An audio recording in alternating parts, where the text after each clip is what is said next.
Welcome to another edition of Basagan ng Trip. I'm Leloy Claudio. For this week's edition, I want to talk about the topic of 5 reasons why you should trust a journalist over a social media star. Ngayon, this is a very controversial topic since magmula noong 2016, nauso sa social media yung statement na ang mainstream media, lalo na yung mga big companies, ay bias at mas mapapagkatiwalaan natin yung mga ordinaryong tao na nasa social media. I'm here to tell you why that's not necessarily the case. But before I proceed, I just have 2 disclaimers to make. Unang-una, ako po ay isang guro, isang teacher at researcher, hindi po ako isang journalist, kaya wala po akong stake sa debating ito.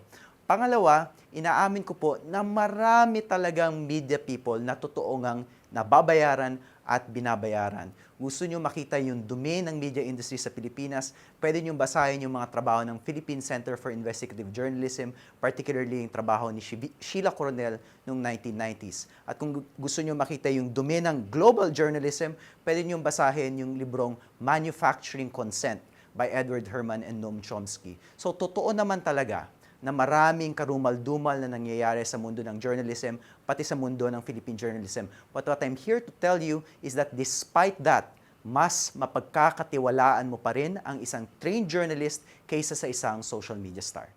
So point number 1, why you should trust a journalist over a social media star. The journalist has to gather his or her own information.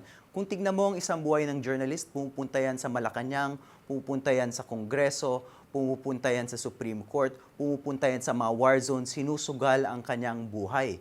Karamihan sa mga social media star ay mga keyboard warriors na nakakakuha ng information nila galing either sa chismis or galing sa mga leaks mula sa kanilang mga handler or kanilang mga kaibigan. Mas maliit yung room nila para i-verify yung information na to. Kaya yung journalist mas mapapagkatiwalaan natin dahil bilang isang historiador, ang masasabi ko, meron dapat tayong binibigay na premium sa first-hand information. Mas madalas, yung mga taong nakakapunta sa Marawi, yung mga taong nakakapunta sa Tacloban, ito ay mga journalist at hindi mga social media star.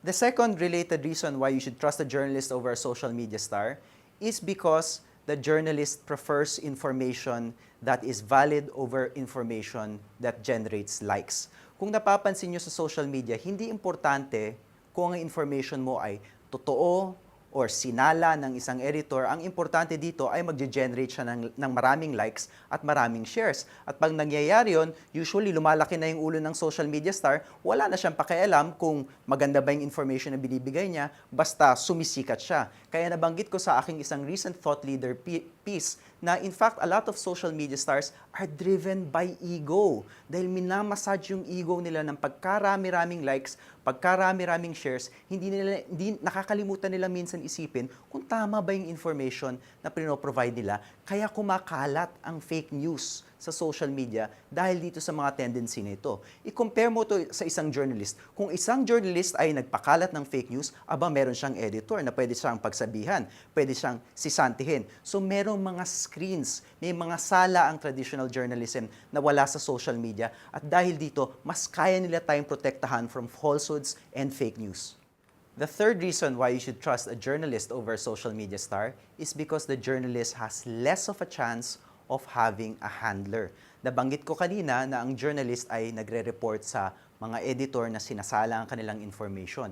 If you compare this to a social media celebrity, most social media celebrities have yung mga tinatawag na PR handler na kadalasan ay nagtatrabaho para sa mga politiko. Kaya tingnan nyo yung mga social media stars na pareho ang political alignment. Let's say they support political candidate or politician X. Pare-pareho lagi yung sinasabi nila everyday. Everything they say is a variation of kung ano yung gustong sabihin ng mga handler nila for that particular day. So masasabi ba nating impartial ito? Masasabi na ba nating walang kinikilingan to? Actually, this is the opposite of the impartiality that a lot of people are seeking. This is in fact the propaganda mechanism of particular politicians. And this applies to not only politicians from the red side or the yellow side. This applies to all politicians who handle social media stars. Now again, I'm not saying na walang bias ang journalist, na walang pwedeng mag-handle sa mga journalist, pero yung likelihood na ma-handle ang journalist is a lot less dahil merong mga checks and balance ang mga journalist kagaya ng mga editor at mga code of ethics.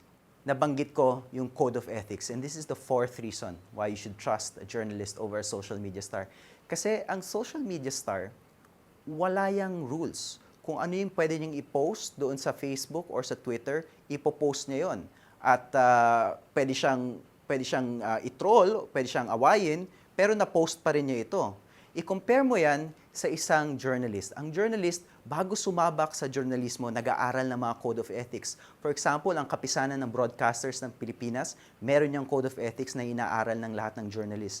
Kaya sa kanila, trinitrain sila paano kumilatis ng news, paano alamin kung ano yung tamang dapat i-spread, at ito yung isa pang dahilan kung bakit nababawasan ang fake news na pag ang pinag-uusapan ay yung mga credible journalists na may mga code of ethics, not just on the governmental level, but dun sa loob din ng kanilang mga channel, sa loob din ng kanilang mga newspapers, mayroong mga ethics na sinusubaybayan.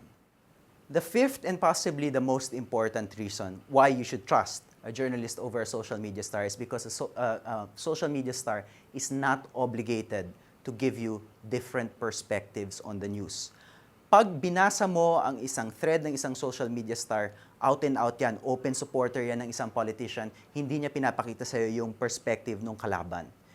Ang isang journalist ay obligado mag-present ng multiple perspectives para yung tao mismo yung makapagpasya kung anong opinion niya. Ang gustong gawin sa'yo ng social media star ay kumbinsihin ka na tama ang kanyang sinasabi. Ang gustong gawin sa'yo ng isang journalist ay ipakita sa'yo yung pagkarami-raming opinion ukol sa isang issue para ikaw mismo ang makapagpasya. At ito ay napaka-importante sapagkat pag pinatay natin ang ating mga isipan, when we don't think critically, saka nananaig ang mga trapo at ang mga manloloko sa bansa natin.